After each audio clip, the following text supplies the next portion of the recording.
When Stanley came to a set of 2 open doors, he entered the door on his left.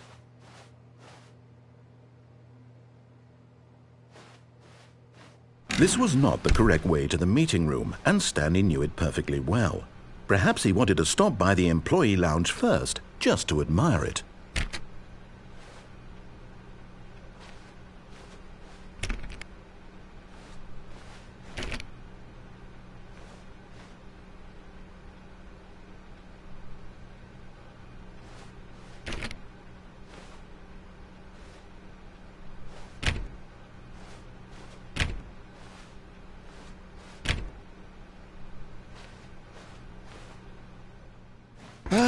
Yes, truly a room worth admiring. It had really been worth the detour after all, just to spend a few moments here in this immaculate, beautifully constructed room. Stanley simply stood here, drinking it all in.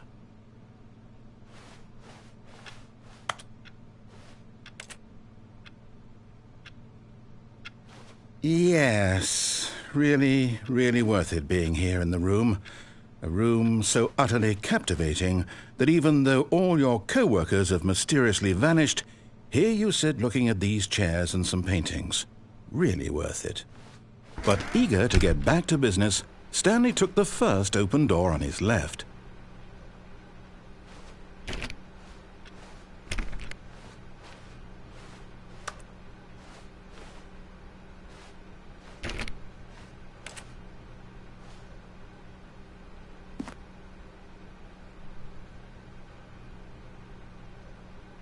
Stanley was so bad at following directions, it's incredible he wasn't fired years ago.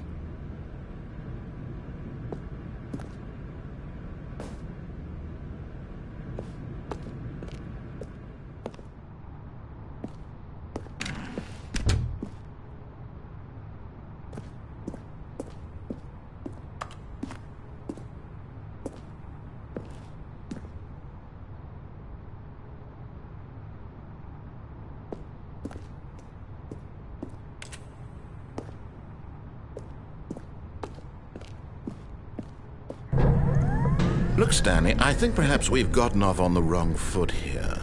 I'm not your enemy, really, I'm not.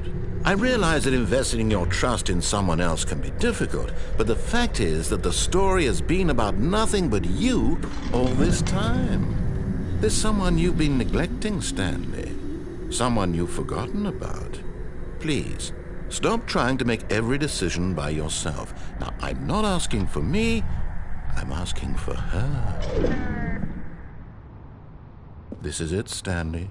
Your chance to redeem yourself, to put your work aside, to let her back into your life.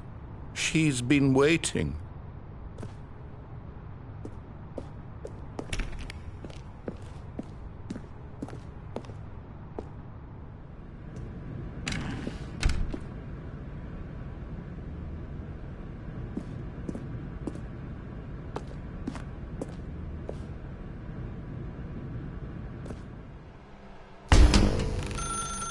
That's her, Stanley. You need to be the one to do this, to reach out to her. If you can truly place your faith in another, then pick up the phone.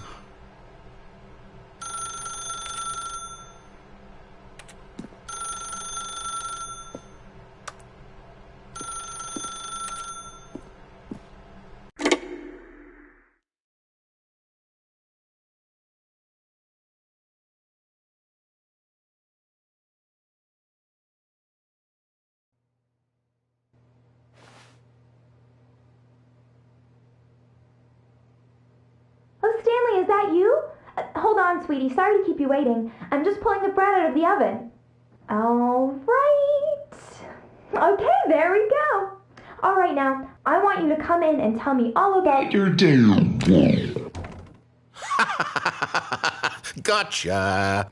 Oh, come on. Did you actually think you had a loving wife who'd want to commit their life to you? I'm trying to make a point here, Stanley. I'm trying to get you to see something. Come inside. Let me show you what's really going on here.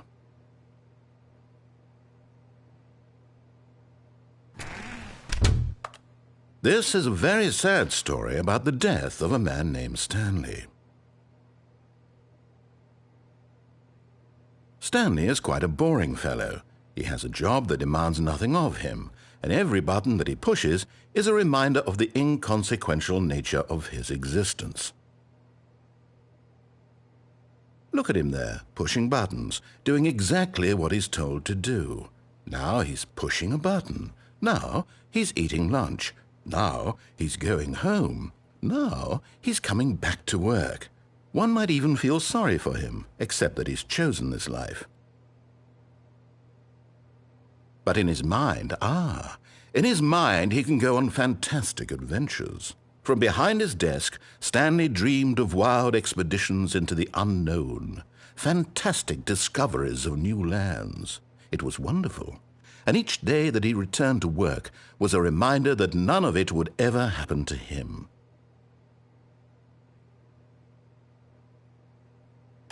And so he began to fantasize about his own job.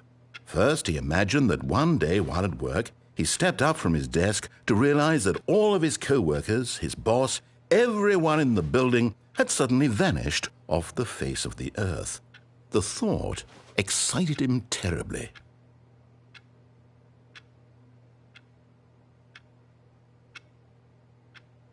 So he went further.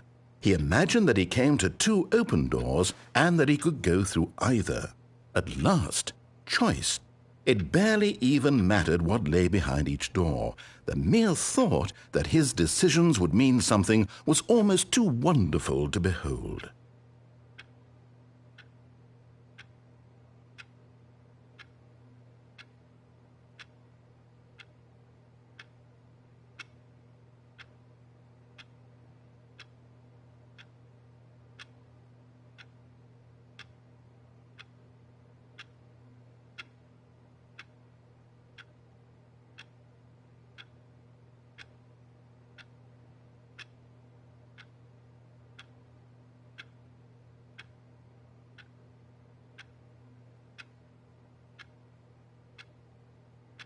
As he wandered through this fantasy world, he began to fill it with many possible paths and destinations.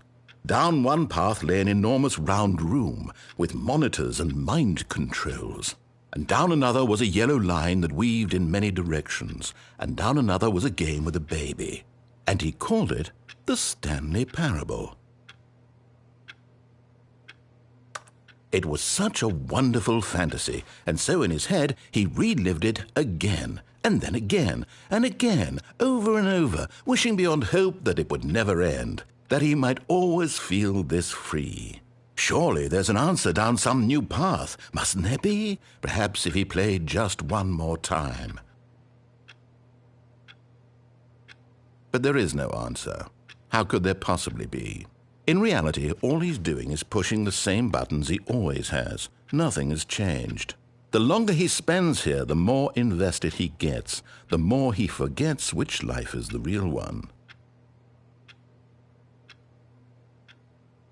And I'm trying to tell him this, that in this world he can never be anything but an observer, that as long as he remains here, he's slowly killing himself. But he won't listen to me. He won't stop. Here, watch this. Stanley, the next time the screen asks you to push a button, do not do it.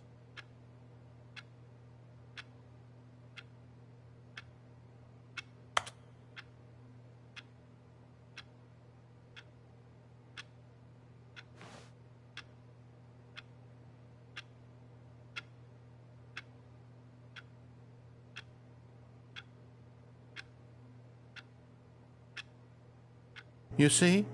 Can he just not hear me? How can I tell him in a way that he'll understand that every second he remains here, he's electing to kill himself? How can I get him to see what I see? How can I make him look at himself?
I suppose I can't, not in the way I want him to.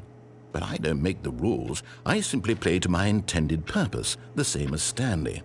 We're not so different, I suppose. I'll try once more to convey all this to him. I'm compelled to. I must. Perhaps, well, maybe this time he'll see. Maybe this time. And I tried again, and Stanley pushed a button. And I tried again, and Stanley pushed a button. And I tried.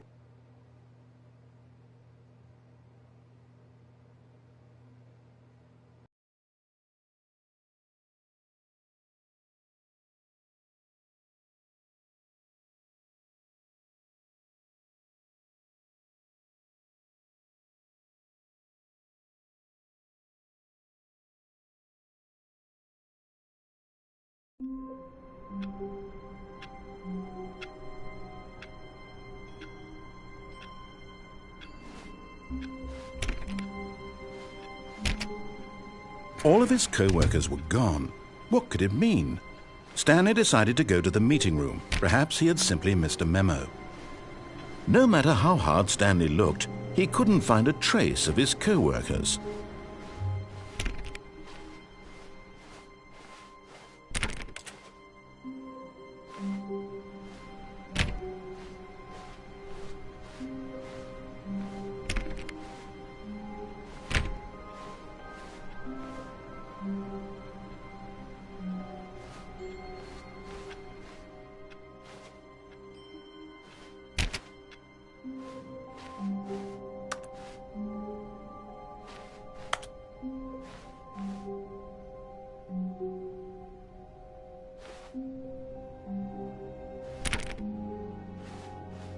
When Stanley came to a set of 2 open doors, he entered the door on his left.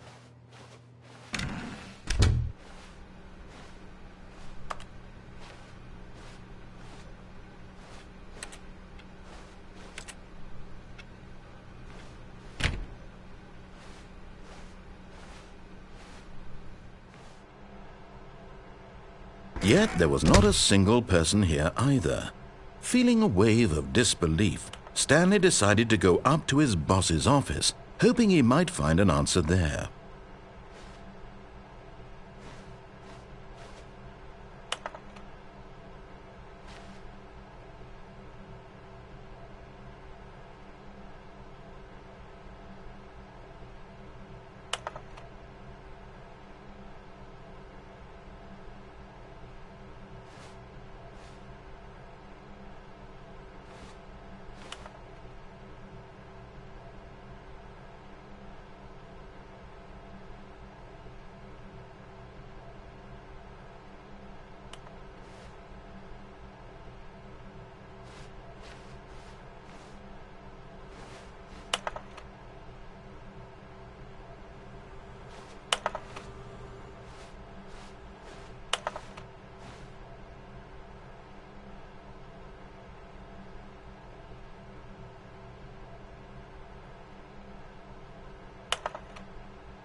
Stanley stepped into the broom closet, but there was nothing here, so he turned around and got back on track.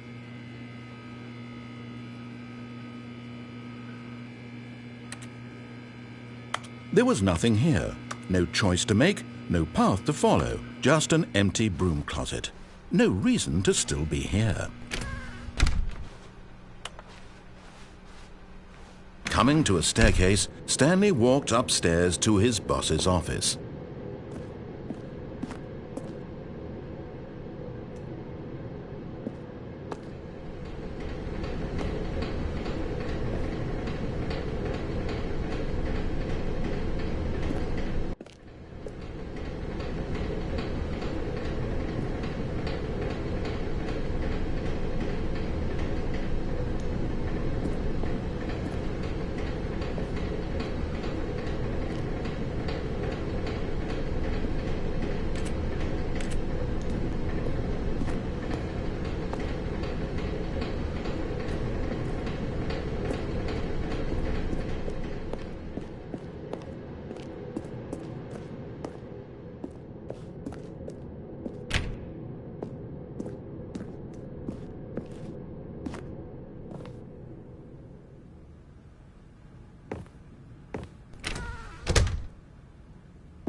Stepping into his manager's office, Stanley was once again stunned to discover not an indication of any human life.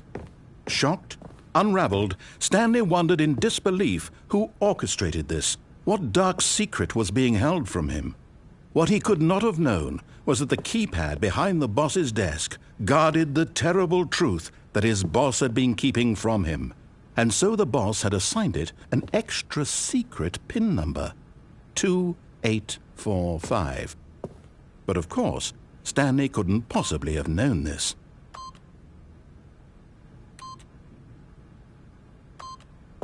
Yet incredibly, by simply pushing random buttons on the keypad, Stanley happened to input the correct code by sheer luck. Amazing. He stepped into the newly opened passageway.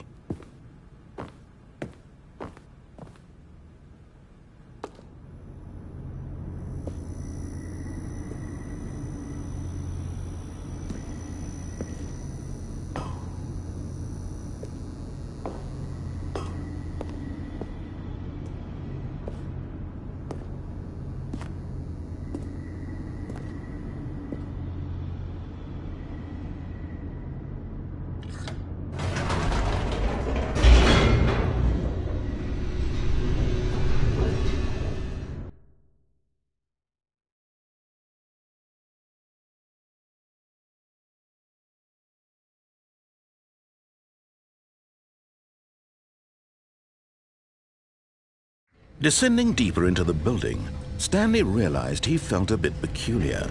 It was a stirring of emotion in his chest, as though he felt more free to think for himself, to question the nature of his job. Why did he feel this now, when for years it had never occurred to him? This question would not go unanswered for long.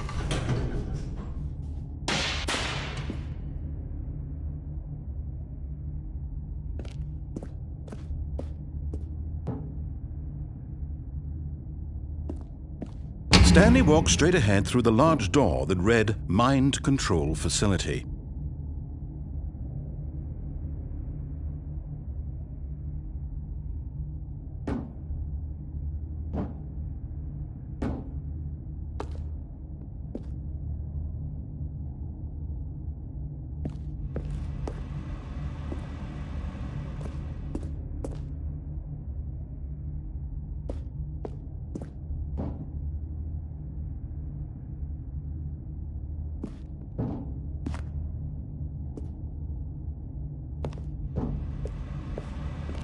Although this passageway had the word escape written on it, the truth was that at the end of this hall, Stanley would meet his violet. But of course, Stanley thought better of it and realized he simply had too much to live for.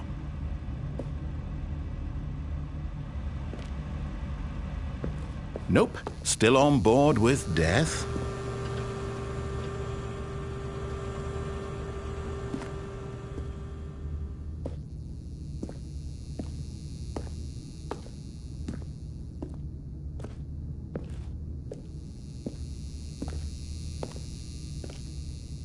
The door behind him was not shut. Stanley still had every opportunity to turn around and get back on track.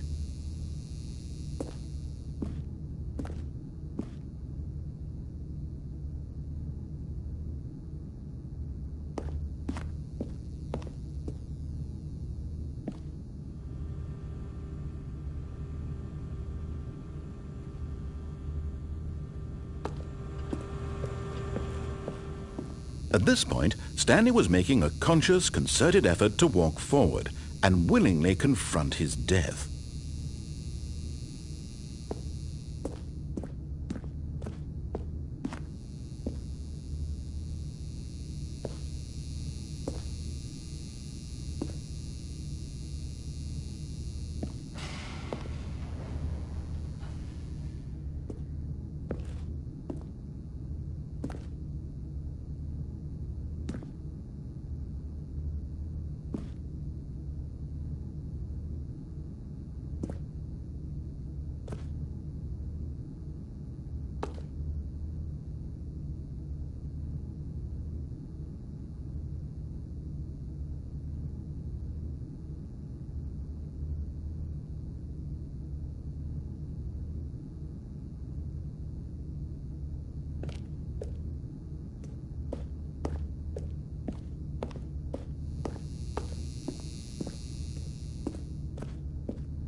The lights rose on an enormous room packed with television screens. What horrible secret did this place hold? Stanley thought to himself. Did he have the strength to find out?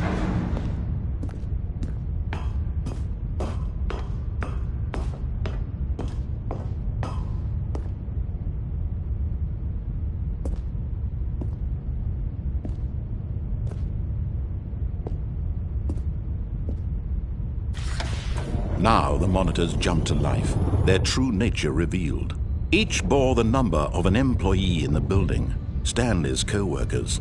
The lives of so many individuals reduced to images on a screen, and Stanley, one of them, eternally monitored in this place where freedom meant nothing.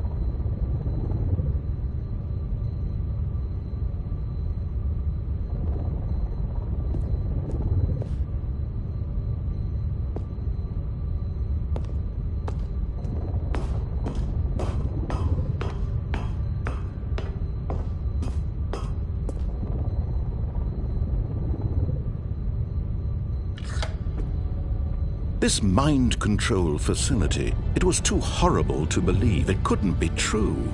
Had Stanley really been under someone's control all this time? Was this the only reason he was happy with his boring job? That his emotions had been manipulated to accept it blindly? No, he refused to believe it. He couldn't accept it. His own life in someone else's control? Never! It was unthinkable, wasn't it? Was it even possible? Had he truly spent his entire life utterly blind to the world? But here was the proof, the heart of the operation. Controls labeled with emotions, happy or sad or content. Walking, eating, working, all of it monitored and commanded from this very place. And as the cold reality of his past began to sink in, Stanley decided that this machinery would never again exert its terrible power over another human life. For he would dismantle the controls once and for all.